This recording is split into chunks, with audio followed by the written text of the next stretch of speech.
Hello guys, welcome to Notes Fire. आज का हमारा टॉपिक है न्यूट्रोफिल्स। साइनॉप्सिस में हम देखेंगे introduction, definition, origin and development of neutrophils, structure of neutrophils and function of neutrophils, mechanism of neutrophil activation and importance of neutrophils, then conclusion and reference. तो ये रहेगा साइनॉप्सिस। स्टार्ट करेंगे introduction से। Neutrophils white blood cells का एक प्रमुख प्रकार है जो इन्नेट इम्यूनिटी में महत्वपूर्ण भूमिका निभाते हैं। ये फर्स्ट लाइन डिफेंस प्रदान करते हैं और बैक्टीरियल फंगल इन्फेक्शन से लड़ने में प्रभावी होते हैं। न्यूट्रोफिल्स ब्लड स्ट्रीम में सर्कुलेट करते हैं और इन्फेक्शन या इंजरी के स्थान पर तेजी से ये माइग्रेट करके फैगोसाइटोसिस और डीग्रेनुलेशन द्वारा पैथोजेंस को नष्ट करते हैं। इसका बेसिक इंट्रोडक्शन है ये। देखेंगे डेफिनेशन। न्यूट्रोफिल्स सबसे अबंडेंट ग्रेनुलोसाइट्स हैं जो इम्यून रिस्पॉन्स में पहला एक्शन लेते हैं और पैथोजेंस को डिस्ट्रॉय करते हैं। नेक्स्ट है origin and development of neutrophils. देखेंगे न्यूट्रोफिल्स की उत्पत्ति और विकास निम्नलिखित चरणों में होता है। फर्स्ट है बोन मैरो। न्यूट्रोफिल्स का प्रोडक्शन हेमेटोपोएटिक स्टेम सेल से बोन मैरो में होता है। ये माइलॉइड लीनियज से विकसित होते हैं और इम्यून डिफेंस में महत्वपूर्ण भूमिका निभाते हैं। इनका ओरिजिन कहाँ से होता है? बोन मैरो से। ठीक है, कुछ इस प्रकार से इसका प्रोसेस होता है।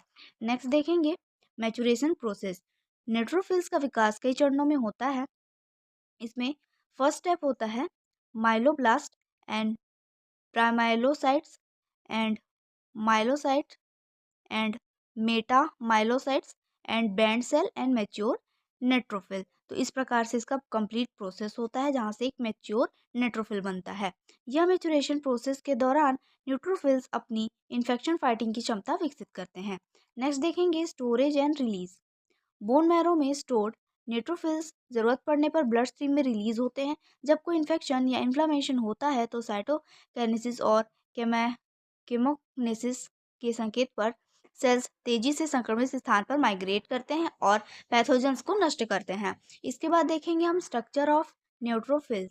न्यूट्रोफिल्स की संरचना उन्हें पैथोजन से लड़ने में सक्षम बनाती है। इनकी विशिष्ट बनावट उन्हें आसानी से पहचानने योग्य बनाती है। फर्स्ट है इसमें मल्टी लोब्ड न्यूक्लियस। न्यूट्रोफिल्स का न्यूक्लियस 3 से 5 लोब्स में विभाजित होता है, जिससे इसे पॉलीमॉर्फोन्यूक्लियर न्यूक्लियोसाइड्स भी कहा जाता है। यह लोब्ड स्ट्रक्चर इन्हें आसानी से ब्लड वेसल से बाहर निकलकर इन्फेक्शन साइट में पहुंचने पर मदद करता है। कुछ इस प्रकार से एक न्यूट्रोफिल्स का स्ट्रक्चर होता है। ठीक है, नेक्स्ट है टेरिटरी ग्रेनुअल्स। इसमें ग्लैनिटेस एंजाइम होता है। ग्लैनिटेनेस एंजाइम होता है जो टिश्यू इन्फेक्शन में मदद करता है और न्यूट्रोफिल्स को इन्फेक्शन साइट तक पहुंचने में सहायता करता है। ठीक है, नेक्स्ट देखेंगे functions of neutrophils. Neutrophils immune system की मुख्य सेल्स में से एक हैं जो विभिन्न तरीकों से पैथोजेंस को नष्ट करके बॉडी की रक्षा करते हैं। फर्स्ट इसमें फैगोसाइटोसिस। न्यूट्रोफिल्स बैक्टीरिया और फंगी को इनग्लफ करके लाइसोसोम एंजाइम से डाइजेस्ट करते हैं। यह प्रक्रिया इम्यून रिस्पॉन्स को तेज और प्रभावी बनाती है। सेकेंड है डीग्रेनुलेशन। Activated neutrophils toxic enzymes release करके पैथोजेंस को नष्ट करते हैं, जिसमें लाइजोएम्स, प्रोटेसिस और माइलोपेरोक्साइड्स शामिल होते हैं।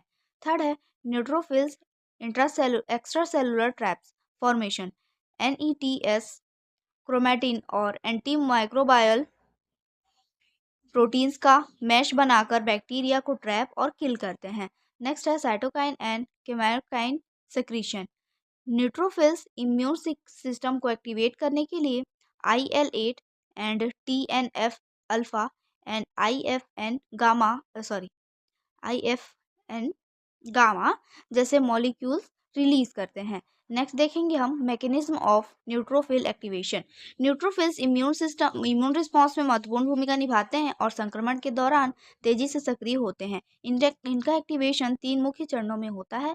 फर्स्ट है pathogen recognition. Neutrophils pathogen associated molecular patterns को रिकॉग्नाइज करके एक्टिवेट होते हैं। पैटर्न रिकॉग्नाइजेशन रिसेप्टर विशेष रूप से टॉल लाइक रिसेप्टर्स इस प्रकार इसे पहचानने में मदद करते हैं और इम्यून रिस्पॉन्स को तेज करते हैं। सेकेंड है माइग्रेशन विया केमो केमोटैक्सिस। साइटोकाइंस और केमोकनाइंस न्यूट्रोफिल्स को इन्फ्लामेशन साइट की ओर आकर्षित करते हैं। न्यूट्रोफिल्स एंडोथेलियल एडेंसन मॉलिक्यूल्स की मदद से ब्लड वेसल से बाहर निकलकर इन्फेक्शन साइट तक पहुंचते हैं। नेक्स्ट है phagocytosis and degranulation. Neutrophils opsonized pathogens को इंजेस्ट करके उन्हें आइसोसोमल एंजाइम्स से डाइजेस्ट करते हैं।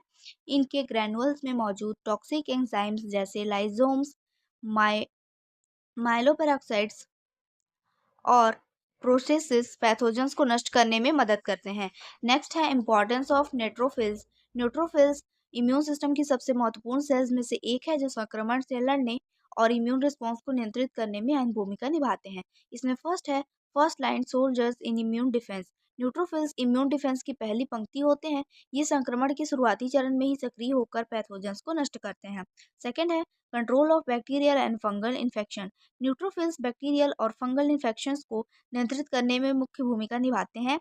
ये फैगोसाइटोसिस, डीग्रैनुलेशन और NETS फॉर्मेशन के जरिए माइक्रो ऑर्गेनिज्म को खत्म करते हैं। थर्ड है regulation of inflammatory response and healing.